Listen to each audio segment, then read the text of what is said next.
Today, Irish Republicans commemorate the sacrifice and celebrate the lives of our hunger strikers. The 1981 hunger strike was a pivotal moment in Irish history, which saw Republican prisoners thwart British government efforts to criminalise the struggle for a united Ireland. And here in Ireland, Republicans remember with deep pride the sacrifice and the heroism of those who died in the H-blocks. Francis Hughes, Raymond McCreesh, Thomas McElwee. We will not allow them to be criminalised ever. 10 who took a stand, 10 who could not be broken, 10 lives cut short, 10 grieving families.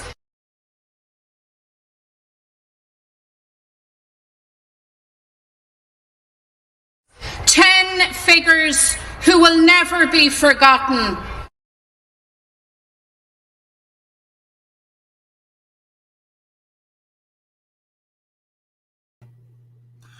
Well, hello and welcome to Forgotten Voices Media on a Wednesday evening. And as you may have seen by the title of the screen, offended by everything. And, you know, what you just seen there was Mary Lou McDonald.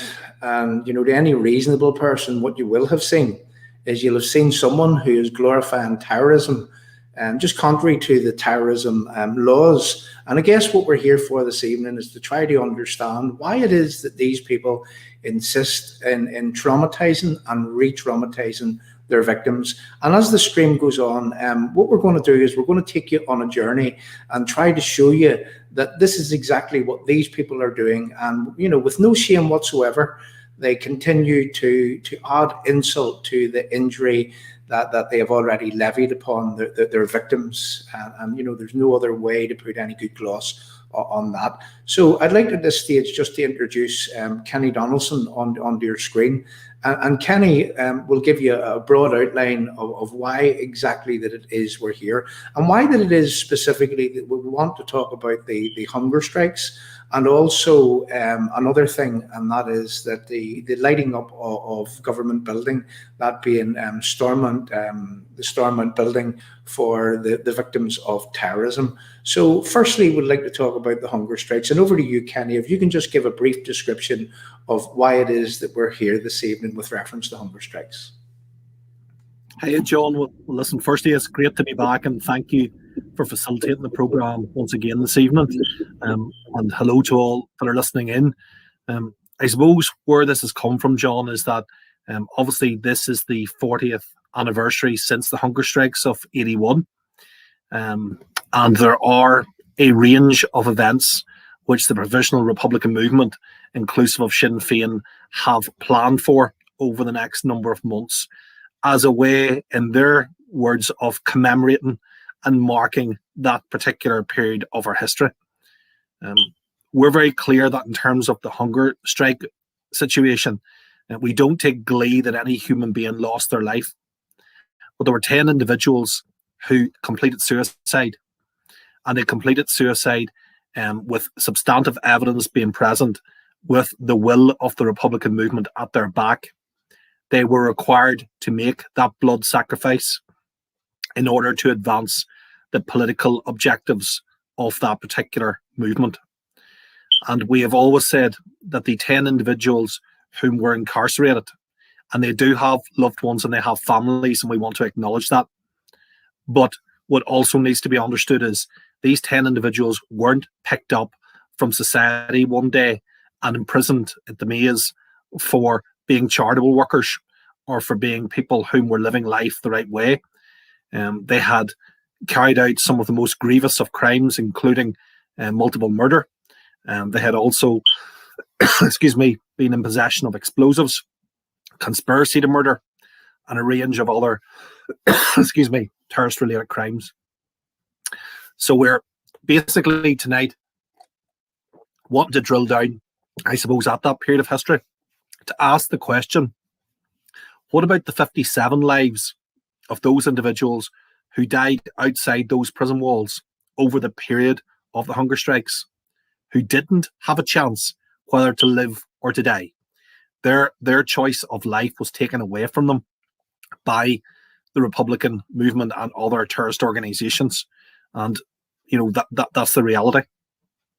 So what we have, John, really over the last few weeks is there's been quite a significant amount of obviously social media, but also within our press, a range of events involving all sorts of personalities across the Republican movement.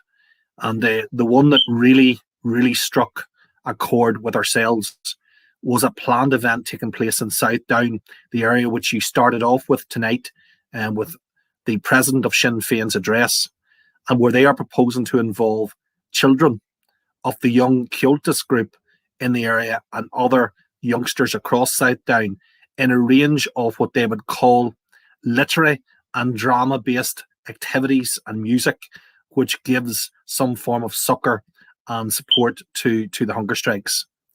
We're very clear that's about the indoctrination and brainwashing of another generation of our young people. And thankfully, the Children's Commissioner of Northern Ireland has actually come out and expressed concern regarding this. But of course, expressing concern, John, and doing something about it are two different things. And these events have certainly got to be monitored over the next period of time. Our young people right across the community should not be subjected to this and being force-fed a narrative that people who belong to a death cult, and that's what it is, it's about death, that there's somehow something to be said of that. That's nothing to be positive about, Joe. And Kenny, I mean, it's nothing to be glorifying, is the truth of the matter. And you know what? This is to the live chat. I mean, what you'll have seen at the start there was a little clipping of Mary Lou McDonald. That's the president of Sinn Fein, who sits in the dial right now. And you know, lots of times we've heard the likes of Leo Varadkar and other politicians down there, and they call these people out, but never ever is anything ever done about it. And you know, I mean, I just wonder. I mean, it's the same as in our own politics. That there's a pledge of office for these people whenever they go into office, that what they've got to do is they've got to be sure that they don't in any way, shape or form glorify or lend any credibility to terrorism or terrorists. And again, what I would like to do at this stage, I mean, this is just a short over a 1 minute clip, and I would like to play it again.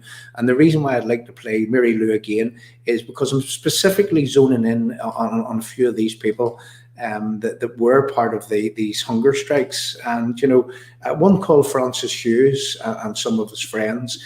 And whenever I play Mary Lou McDonald, what I would like to do, Kenny, is I would like to show people a few text clips and actually read from them, just so that people can understand who it is that Mary Lou McDonald is glorifying, and who that it is that they're lending some sort of credibility to, and who that it is that they're teaching young children that these people are some sort of folk heroes. And believe me, when you go through this information, you will find out that folk heroes, these people certainly aren't. So over to Mary Lou, and then we'll come back and we'll read from a few of the things that I prepared with reference to these people that Mary Lou is glorifying right now. Today, Irish Republicans commemorate the sacrifice and celebrate the lives of our hunger strikers. The 1981 hunger strike was a pivotal moment in Irish history, which saw Republican prisoners thwart British government efforts to criminalise the struggle for a united Ireland. And here in Ireland, Republicans remember with deep pride the sacrifice and the heroism of those who died in the H-blocks. Francis Hughes, Raymond McCreesh, Thomas McElwee. We will not allow them to be criminalised ever. 10 who took a stand, 10 who could not be broken, 10 lives cut short, 10 grieving families.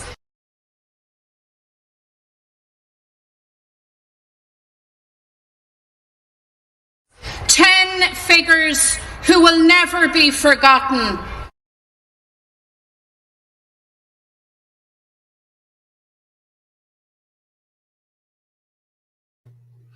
Okay, so you'll note that what we've done is we've cut that video down so that we didn't go through all of the hunger strikers.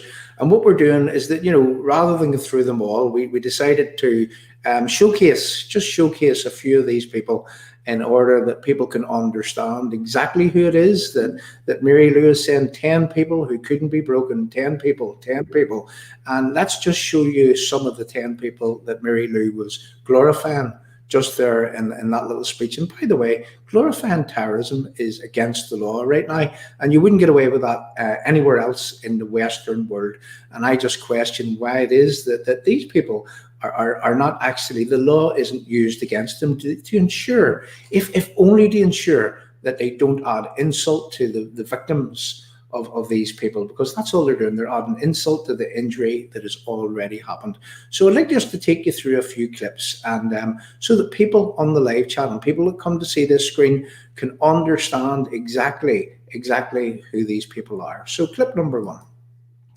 So Francis Hughes was in the IRA and from Ballachy in County Londonderry. Hughes was one of the most wanted terrorists in Northern Ireland until his arrest following a shootout with a Special Air Service SAS, in which an SAS soldier was killed. At his trial, he was sentenced to a total of 83 years imprisonment. He died during the 1981 Irish hunger strike in Her Majesty's Prison Maze. Okay, so clip number 2. Hughes joined up with Dominic McGlinchey, his cousin Thomas McElwee, and Ian Milne, and Ian Milne Hughes. Milne and McGlinchey took part in scores of IRA operations, including daylight attacks on Royal Ulster Constabulary RUC stations, bombings and attacks on off-duty members of the RUC and the UDR. Clip number 3. On the 18th of April 1977, Hughes, McGlinchey and Milne were travelling in a car near the town of Moneymore when an RUC patrol car carrying 4 officers signalled them to stop. The IRA members attempted to escape but lost control of the car, which ended up in a ditch. Next clip. They abandoned the car and opened fire on RUC patrol car, killing, now this is very important, killing 2 officers and wounding another before running off in through the fields. A second RUC patrol came under fire while attempting to prevent the men fleeing, and despite a search operation by the RUC and the British Army, the IRA members, they escaped. So over to the next clip. Hughes was captured on the 17th of March 1978 at Lisnamuck near Mackeraw in County Londonderry after an exchange of gunfire with the British Army the night before. British soldiers manning a covert observation post spotted Hughes and another IRA terrorists approaching wearing combat clothing. Thinking they might be from the Ulster Defence Regiment, one of the soldiers stood up and called to them. The IRA terrorists opened fire on the British troops, who returned fire. A soldier of the Parachute Regiment, Lance Corporal David Jones, was killed and another soldier wounded. Hughes was also wounded and was captured nearby the next morning. In February 1980, he was sentenced to a total of 83 years in prison. The Hughes was tried for and found guilty of the murder of one British Army soldier, for which he received a life sentence, and wounding of another, for which he received 14 years in the incident, which led to his capture, as well as a series of gun and bomb attacks over a 6-year period. Security sources described him as an absolute fanatic and I say a ruthless killer. So I'm going to go on to the next clip. Now, I'm really tying Hughes to one man, which it said in the first clip, where Hughes had joined the IRA with a man called Dominic McGlinchey. So over to the next clip to learn who Dominic McGlinchey actually was. Dominic McGlinchey was responsible for many murders. These murders included many individual assassinations and woundings, but also massacres such as the Dropping Well bombing of 1982, in which both civilians and soldiers died. McGlinchey's high profile resulted in the press nickname Mad Dog. Under his tenure, the Darkley massacre was carried out ostensibly by another group, but using a weapon supplied by McGlinchey. Sorry about that. The Darkley massacre was a gun attack carried out on 20th of November 1983 near the village of Darkley in County Armagh, Northern Ireland. 3 gunmen attacked worshippers attending a church service at Mountain Lodge Pentecostal Church, killing 3 Protestant civilians and wounding 7. And Kenny, just before I finish here, I mean, there was another hunger striker there who was mentioned, and I would like you to sort of pick up on that, but it was Raymond McCreish. And Raymond McCreish, I mean, you can go into a bit of the history, but what I do know of the history is that Raymond McCreish was caught with the very gun that was used in the Kingsmill massacre. And if you would just like to tell us a wee bit about Raymond McCreish, and it's so that the people can understand who exactly that it is that Mary Lou MacDonald, a lady in politics, someone who's meant to be leading by example, and yet she glorifies these people and she says they will not be criminalized. Well, what I just seen there was a huge amount of criminal activity. So if you could just tell us a little bit about Raymond McCreish, Kenny, and the things that surrounded that man. Yes. As you said, John, Raymond McCreish, again, you would use the term systemic terrorist with him. He originated from the Camlock area of South Armagh / Newry, right on the boundary of the two, and obviously had a number of years involvement within the Provisionals. Interestingly, Raymond McCreish, this is where history gets twisted. 2 generations prior to him was actually a family member served within the war, in the Great War, as a matter of interest as well. But in terms of Raymond McCreish, yes, his linkages are known to Kingsmill, but there are a range of other crimes within that particular area where he is linked and associated with. Obviously, in more recent years, his name has become particularly apparent with the playground issue in Newry, where council property playground was named after Raymond McCreish. And again, this is part, again, of what we would say is the brainwashing of a generation, because the children who will be using that playground would not be aware of what that individual's background was until, of course, they were sat on their parents' knees and advised of what he was. But certainly Raymond McCreish was someone whom the security forces was very well known to them, and he was one of the 10, obviously, that died from within that area. I mean, whilst we're on the subject of how that these people are actually brainwashing and they're indoctrinating their children, well, look, let's just give you an example of a man that we had on our screen not too long ago, a man called Shane Lavery. And just listen to Shane. Shane was a victim. And just listen to Shane talk about, and you'll see visual aspects of exactly what Shane was talking about within this clip. So over this clip for a few moments, because we do really want people to understand what it is that we're driving at here, what it is that we're getting at. And, you know, whilst these people exist, whilst these people continue to glorify terrorism, whilst these people continue to indoctrinate more generations and new generations of children into this very cult, is what you said, Kenny. You know, whilst this happens, how ever are we ever going to have reconciliation in this land? You know, we're certainly not going to do it under the leadership of Mary Lou MacDonald or anyone that's associated with her. So let me just show you what Shane had to say. Robert, being Robert, he was a person who liked to help people. He was a kind soul, and he decided he was going to leave Monsanto and go into the RUC. So Robert went off in 1972. And Robert trained in Enniskillen, then was stationed in Glenravel Street in North Belfast. Sadly for us, on the 15th, going into the 16th of July in 1972, I remember on a Sunday morning, I was lying, it was a sunny day, the sun was coming through the crack in the curtains, and my sister came into the room, and she went over to my big brother, Terry, who was sleeping in the other bed.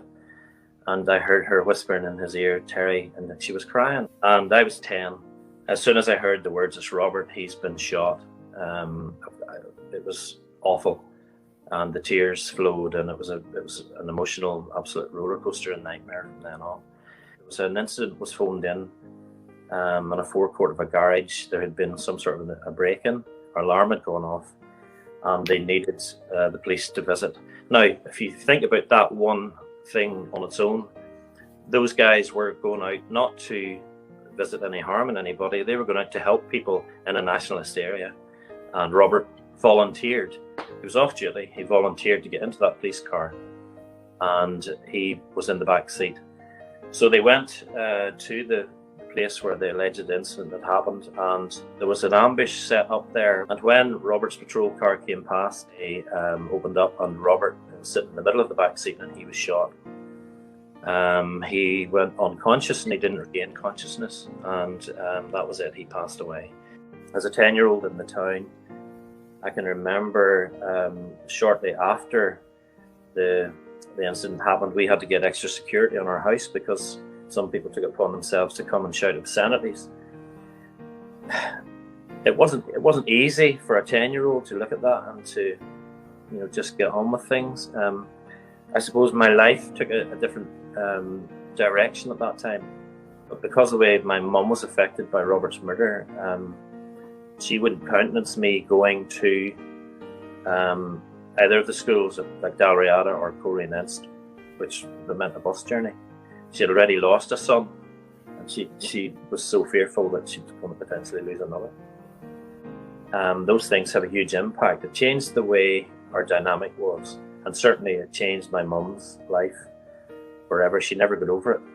However, what it didn't do, it didn't encourage her to encourage us any feeling that we should go out and do the same on our neighbours in the nationalist community. It makes me very, very sad whenever I see things like the funeral that we see on TV just yesterday, and I see young people who didn't live through the Troubles, young guys who are walking side by side at a coffin of a man who's in his 60s, the old brigade now, and those young men are being indoctrinated with this warped vision. So a question I would ask is why is it always pushed into the minds of these young people to continue on where the previous heroes have left off? Heroes I use in inverted commas.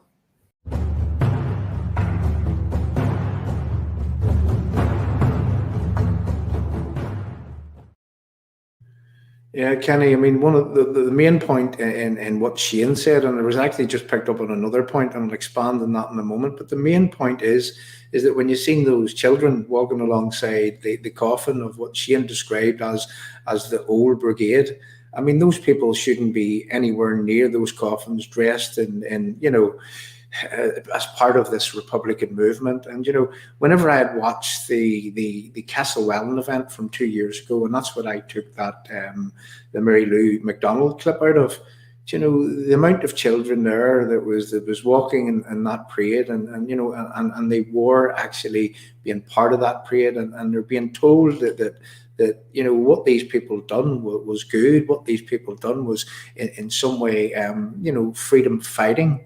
And then the next point that I want to pick up on, because Shane is the perfect case to talk about here, because Shane's young brother Robert was 18 years of age, and he hadn't been in the RUC for all that long. A totally innocent man who joined the law enforcement of that day. And as Shane explained it, I mean, he said that his brother Robert, he was off duty, he was going home, and there was a problem in a nationalist community, and he volunteered to go out and help some nationalists. And whilst he went out into this Republican community to help one of their people, well, the IRA took it upon themselves to shoot this innocent 18-year-old.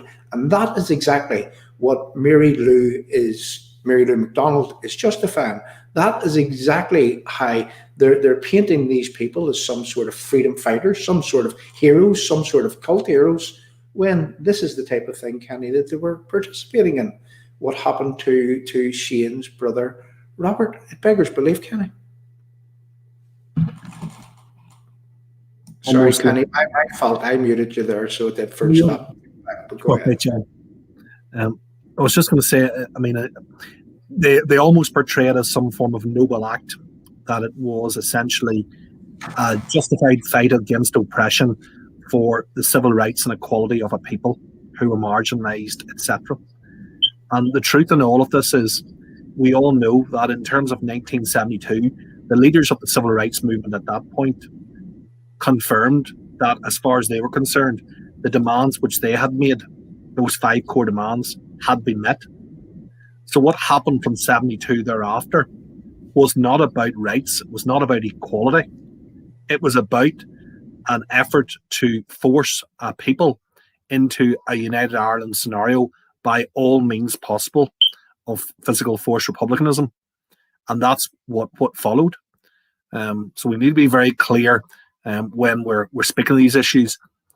Often we have an element as well, I have to say, in the broader populace outside republicanism who are buying into this notion that somehow there was an inequality which was rife right throughout the 80s and 90s and pervaded, which enabled and allowed this to happen in terms of their campaign. And there was some form of justification for it. That's not the case. And as you said, John, the people whom were murdered, members of security forces who lived within the communities that these people lived, they weren't strangers to them. They were their neighbours. In some circumstances, they worked alongside them. They socialised with them. They actually depended on one another as neighbours if they were farming from a farming community. And that makes it all the more warped that they could do so by day and by evening adorn a very, very different type of remit. But I've also, as well, John always said, and this is what our organisation would very much go on record, there's an individual responsibility for each individual who becomes embroiled in terrorism and the decisions that they take and the pain they inflict. But there's also responsibility upon the puppet masters who have indoctrinated those individuals into those ways of fighting for those so-called terror organisations to us, but what they would consider to be armies. Because the truth of it all is, it is they who didn't get their hands dirty, but who ensured that other young men, impressionable men and women coming through, they used them as cannon fodder to fight for what they wanted fought for. Yeah, indeed. And, again, let me make it absolutely clear, because I see a man on our screen there. I'm not going to mention his name to give him any light just at the minute, because, terrorism of all kinds was wrong. And, we've got to this stage, 20 odd years on after the 1994 period, when people were meant to take part in what was known as a peace process and some sort of reconciliation, and to be still indoctrinating those children into the Republican ways at this stage. I mean, it's totally wrong. It's totally wrong. And, I can't believe how that, as I say, you just look at the likes of that parade, Kenny, and the amount of children that was in it, where they're all taking part and they're all being made take part. And you've just mentioned it again, that even the Children's Commissioner has really taken issue with this problem. Kenny, would you just like to drill into that? I don't know much about that aspect of it. Can you tell me again the group and what it is that they're actually going to be participating in come this anniversary? Well, how it's billed, if you like, John, is that it's a cultist group which is within the traditional Irish culture fraternity, and basically that there would be music, song, which would be the ballads connected with the hunger strikes, etc., that these kids would be performing. So obviously they're going to be taught what these particular songs mean, etc., no doubt through the process of them then actually performing them. But what we're very clear on this here is that, we had the 1998 agreement, and many people would say that the Troubles, yes, they didn't end, but they dissipated at that stage and it became much more irregular, the killings. But the truth is, the terrorism hasn't stopped, because it's the terrorism of the mind which has continued. And in some ways, it's extremely deep-seated and more dangerous in some ways, because day and daily, I know what I hear from victims and survivors is they feel they're being poked in the eye day and daily by these type of public events and showings, whether it's illegal terrorist memorials which are planted on publicly owned land, housing executive land, local government, local council land. They're there. They've been put up. There was no permissions for them to be put up. And whenever you challenge them, you hear we'll have to carry an equality impact assessment to judge whether or not they can be removed. These things go up all over the place, right across our society, not specific alone to republicanism, to loyalism also. These things are happening, and they are carrying this cancer that we have had to fight for 40 years forward into another generation, when we need to once and for all break the cycle of any justification of violence against one neighbour to another because of political beliefs. Yeah, and whenever you talked about exactly what you're speaking about, again, I would just, for the purpose of the people who comes on the screen, I would like again to play a victim story, just a short clip, just over a minute worth of clip. And in this clip, this man will tell you exactly what he'll expand on what Kenny was saying by saying that, he goes to his father's memorial, which has been placed there by the Irish Army. It's a guy called David Kelly. And he says just a few yards from where he goes to, remember his dad, he says that he's confronted with, again, a shrine to terrorism, which isn't too far away from where this man is, his father's memorial is. So let's listen to David Kelly for a moment, and then we'll come back. You're a victim, a real life victim. You probably are traumatized and re-traumatized by some of the actions of these people even today, and their lack of remorse, I guess, for what had happened. I mean, David, what exactly are you fighting for? Is it truth? Is it justice? Well, I guess I would have, see, as a reaction to what happened to us, me and my family, my mother and my younger brothers, we all moved to London. So we were sort of out of the picture in our formative years. But I returned as a young man, and I looked around and said, who killed my father, and how is my father being remembered, or is he just going to be forgotten completely, a footnote in the history books? And then as I made more and more inquiries into what happened to my father, I was saying someone should be held to account, and I was thinking along the lines of, yes, someone in a court of law being found guilty. So, that's where I would have been coming from.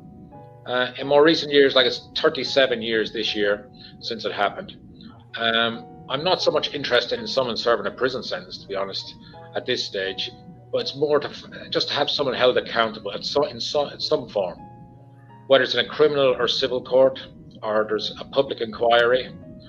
I know there's other methods like coroner's court and so forth. It's just to have someone held to account, so it should be remembered in the history books of what actually happened on that day, and there could be no muddying of the waters.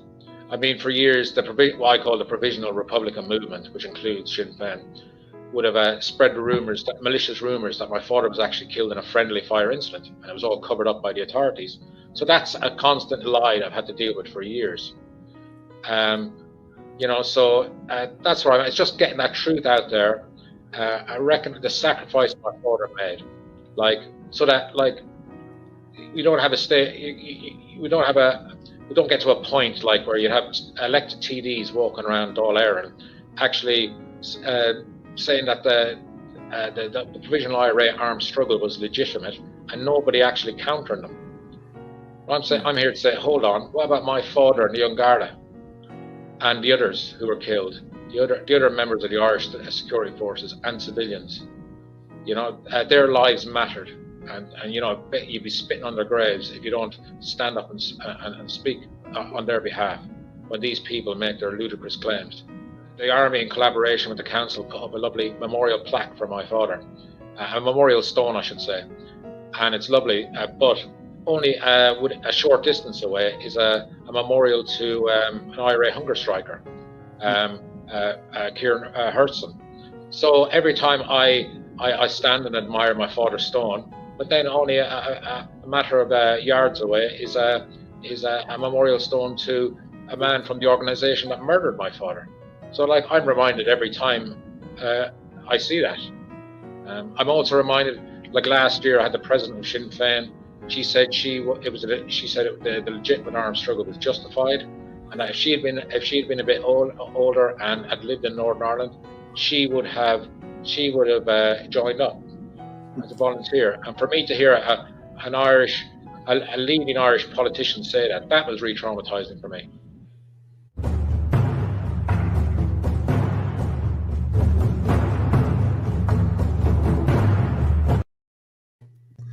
And right now, I mean, I know that there's people on our screen right now that, they're not from a unionist background, but all right-minded people, and anyone with a heart, anyone with a conscience should look at the likes of David there and should try to understand that David isn't being unreasonable. I mean, David's father, Paddy, was killed by the IRA. And I mean, that's just remind you of how many or what freedom fighting that they were doing.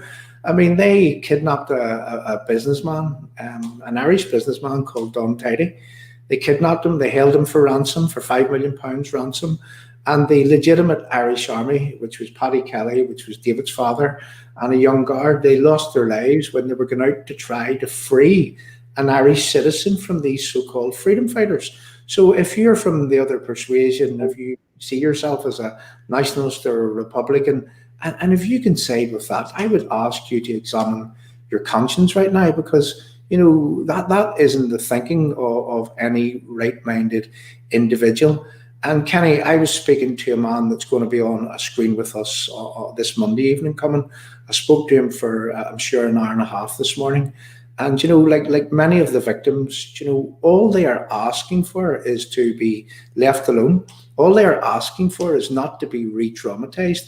And what sort of government, what sort of governments, and that's whether you're the Irish government, the Minister for Foreign Affairs right now, which is Simon Coveney.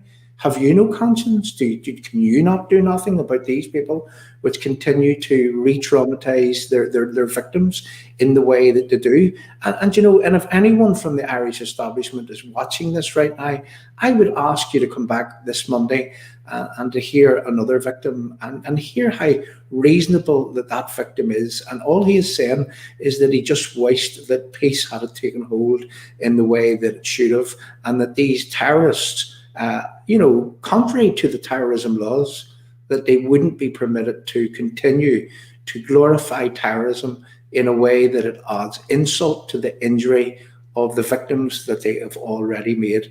And that's where the crux of this lies, Kenny, because everybody would like to be left alone. Everybody would like to be having peace. Everybody might be able to turn the other way and let things happen if only that these agitators, that these terrorists, that these psychological terrorists, if only these people would get off the backs of everyone and literally let this place flourish and let reconciliation have a real chance of occurring at some future point. Yes, John, and first thing I just want to touch on is people who do come onto platforms and who are trolls, and that's what they are. A message we want to convey to them is open up your ears and listen. Violence in the context of the Troubles, whether carried out by Republicans, loyalists, or individual members of the forces that with premeditated intent went out and engaged in a criminal act, it's all wrong. Now you need to get that into your heads and start talking about it with your mouths as well. Because don't try and portray either me, our organisation, John Yates, or indeed anybody else part of this production or any other production as being choice about what they condemn. We are clear, all the violence was wrong. It was wrong. There was no political violence, as is claimed, was required in order to get us to where we are. Wasn't required. And you need to face up to that and stop trying to deflect responsibility. Look inwardly and deal with it, account for it, and be part of building a new society, because that's what actually matters to people at this stage.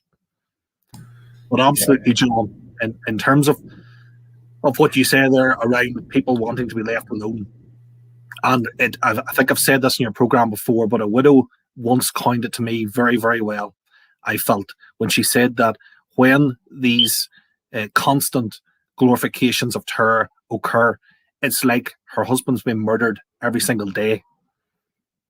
So that pain, that searing pain remains with her, because the peace dividend that was supposedly coming hasn't come, because attitudes haven't changed.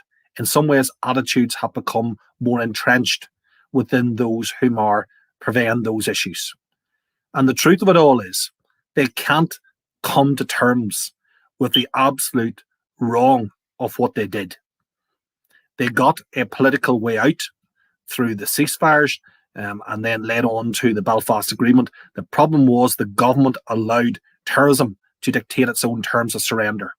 It then gave terrorism the upper hand, and its political voices and advocates have taken advantage and abused that goodwill over the last 20 plus years. The rest of society's fed up with it. And they're right to be fed up with it. And the bar cannot be lowered any further to placate those interests. Now, terrorism and its political annexes must lift itself up from the mire, and it must come up to a bar of decency and start trying to rebuild a society which they were responsible for breaking apart asunder in the first place. Yeah, definitely, Kenny. And again, this is to the live chat, is that, you know, this is an hour feed. This is not our usual hour and a half. And we will be back on Monday on Forgotten Voices Media with another victim story. And we'll be redoubling our efforts to bring more victims over the coming weeks. And I have to say, in speaking to one man today, it's a very, very powerful story.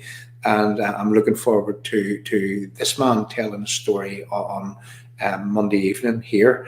And Kenny, I guess a follow on then from the hunger strike commemorations which are coming up, and the way in which these people continue to do as they do. You know, this leopard has never changed its spots, and will this leopard ever change its spots? Well, I believe that unless the legal mechanisms that are available within the terrorism laws right now are used against these people to make them calm down and to make them curtail what it is that they're doing, well, I believe that unless the government grow a backbone, unless politicians grow a backbone, this will continue.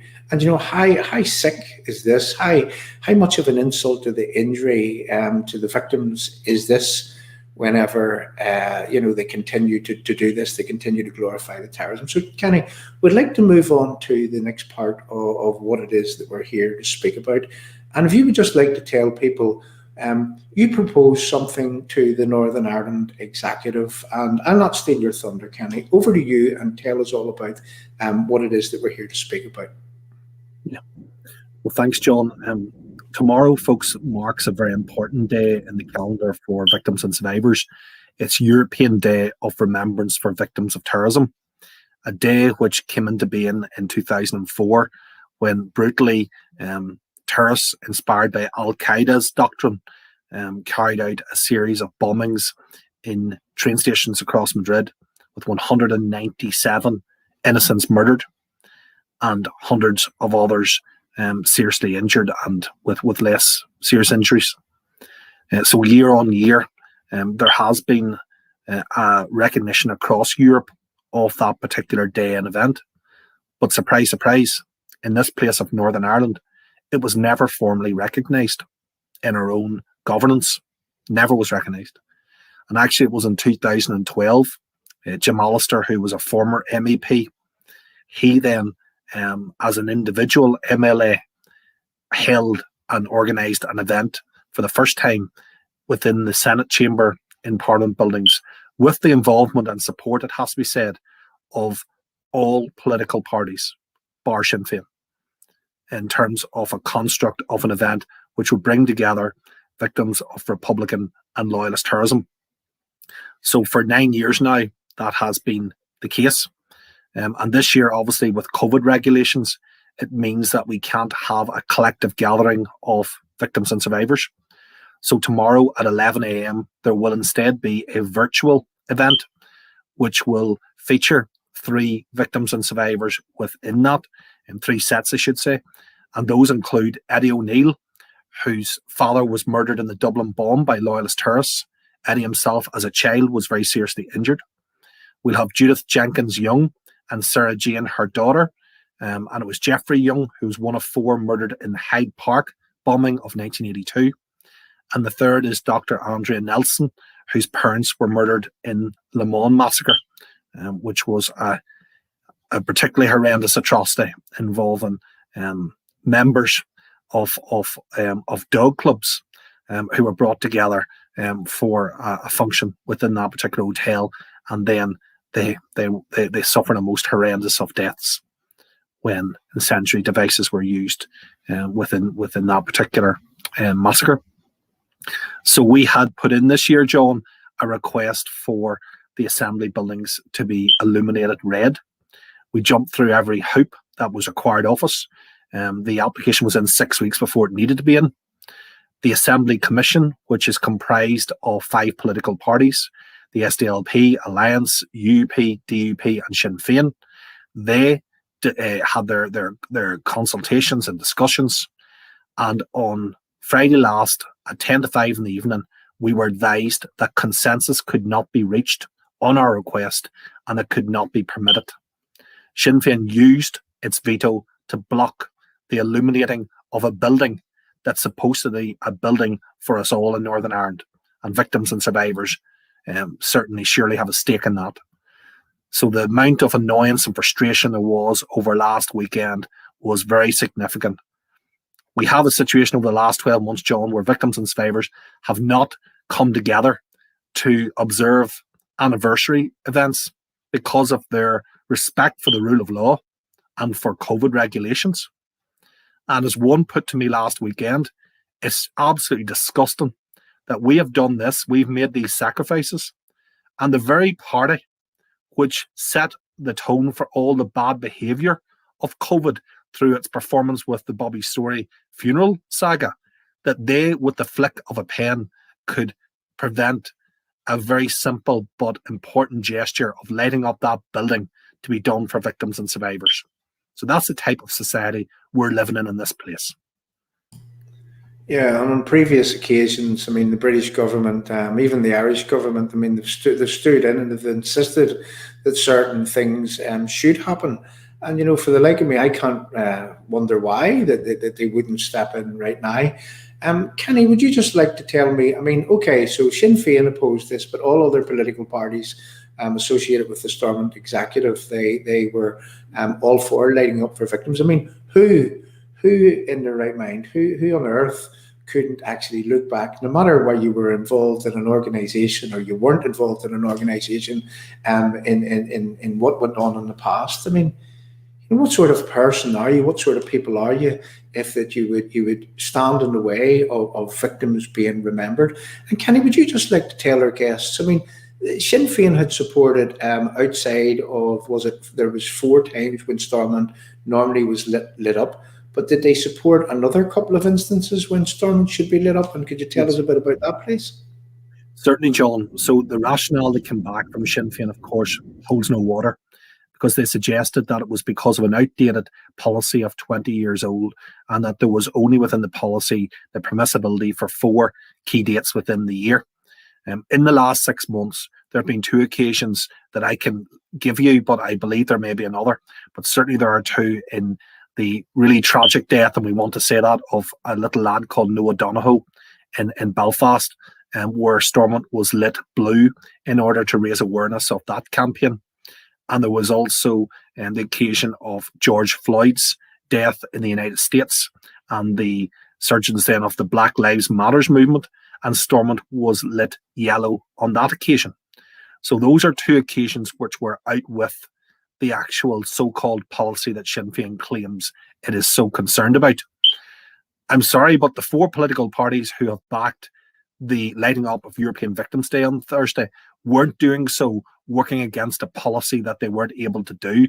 There is the possibility and the abilities within that policy for that event to have been permitted. Sinn Fein blocked it. Let's be clear about this. It's for no other. They blocked it. And I believe that in the fullness of time, it will be proven the reason why they've blocked it is because they're seeking to use it as a bartering chip for other days, which they will be wishing to have marking their particular ideology. Now, time will tell on that one. But all I'll say, John, is that decision was taken up in Stormont. We haven't allowed that to dull our commitment and effort to have this day properly recognised and honoured. And across Northern Ireland, there will be buildings lit up tomorrow evening in order to mark this occasion. So Derry, Londonderry and Strabane council offices will be illuminated red. The Alley Theatre in Strabane will be illuminated red. We will also have buildings in Causeway and Glens and Close council area. And then I'm delighted to say there this evening, I've got confirmation that Enniskillen Castle, that iconic building in Fermanagh, along with the Struhl Arts Centre in Omagh, will be illuminated red. And of course, St Anne's Cathedral in Belfast, which on the Belfast skyline is an extremely important building. All of those willingly permitted our request when we went to them. And there wasn't any quibbles. There was no questions. They were only too happy to facilitate. But why can that not be the position with our supposed system of government in this place? Yeah, absolutely. And that list that you've just given, without any quibble, they decided to light up. I mean, that just really shines a spotlight, shines a huge red spotlight on the Sinn Fein party, who continue to glorify terrorism. And yet these people who glorify the terrorists that made the victims, and I'm not just saying that Sinn Fein and the party that the IRA that they're linked with, I mean, they weren't the only people that made victims in this country. But right now, and why we're highlighting so much the Sinn Fein, is because they seem to be the people that are adding the insult to the injury on a daily basis, and not just here, within the British Unionist community from which I come from. And let me just say, I've nothing against nationalists or Catholic people, and I've many friends in the Irish Republic, and I've many nationalist friends here in Northern Ireland, and we get on well. This is an insult not only to me as a British Unionist, but it should also be an insult to you, that these people linked to the terror, the victim makers, they now add insult to the injury of the victims, and it was just explained there by Kenny. So again, I'm appealing to Kenny. I keep doing this, and I'll tell you why. It's something I'm doing aside from this, is that I'm trying to reach Simon Coveney.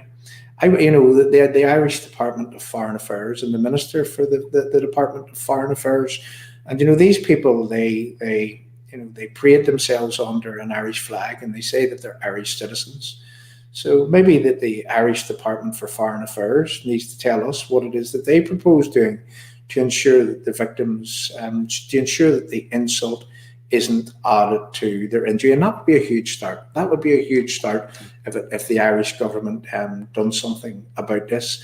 And I can tell you how that they can do it is that there's a pledge of office by, say, Mary Lou McDonald, as is there a pledge of office by the people that are in the Northern Ireland executive right now, or those that are MPs in Westminster that hasn't actually taken up their posts, and specifically Chris Hazard, who glorifies two terrorist names above his office door and adds insult to the injury of the victims that those people have made throughout the years. Shouldn't there be a law that this shouldn't there be, they should be clamping down on this and saying that this should not happen from no matter what quarter that it comes from. And that's what I would love to see in this country. We need to keep pursuing those angles. And look, to the people that don't maybe agree with the fact that I'm a British Unionist, or maybe Kenny comes from a British Unionist background, but like Kenny works with victims not just here, but in Ireland and in England and across Europe, and without fear or favour. This man works tirelessly for each and every victim. And one thing I will say about SEFF, the organisation that Kenny represents, is that they don't differentiate. They don't decide that they're not going to tell one victim's story over another, or they're going to give someone a hierarchy of rights, or they're going to publicise one more than another. It's all victims that these people work for.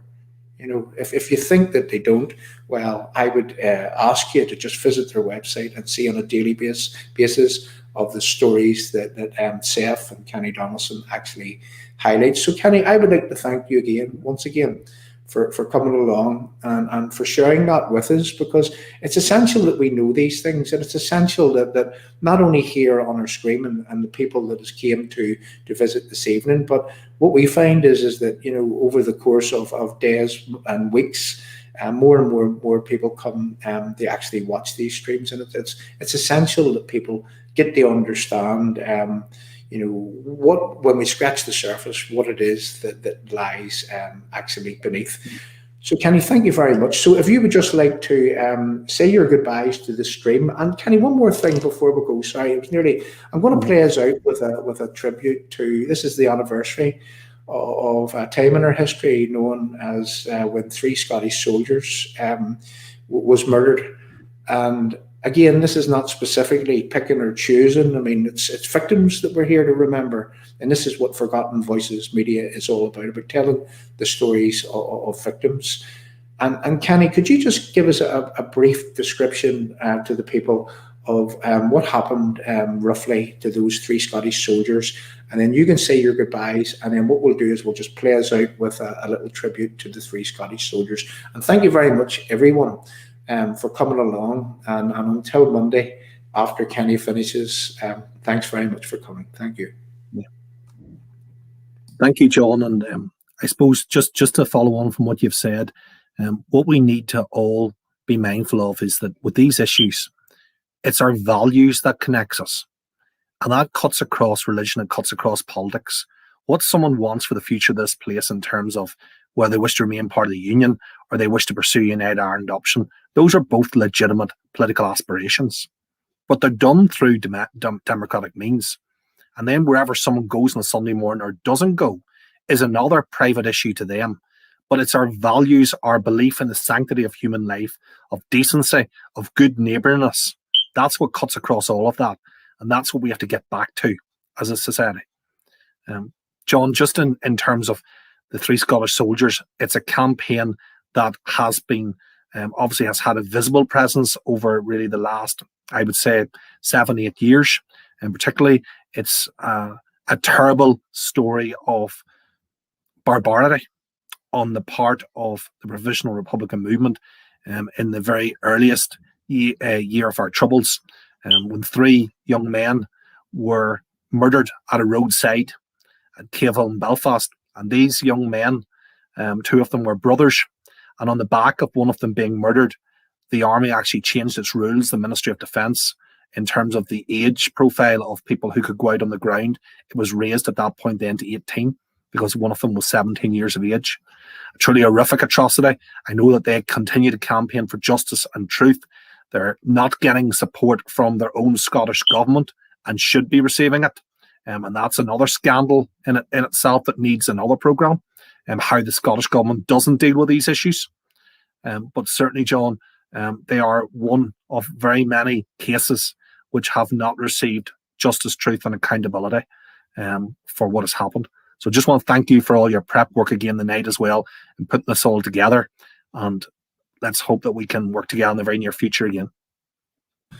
Yeah, thank you very much, Kenny, for that. And again, like this is to the live chat before I play us out here, is that, you know, no matter where these victims come from, you know, as a society, we should be looking at you know, we should be looking to ensure that these people are not re-traumatized, and that's no matter where the traumatizing is coming from. So that's what any decent individual should do, should be thinking, and should be working towards ensuring that this is, well, I'll use this term, the new normal, that victims won't be re-traumatized. Thanks very much for everyone for coming along, and we'll see you again on Monday. Thank you.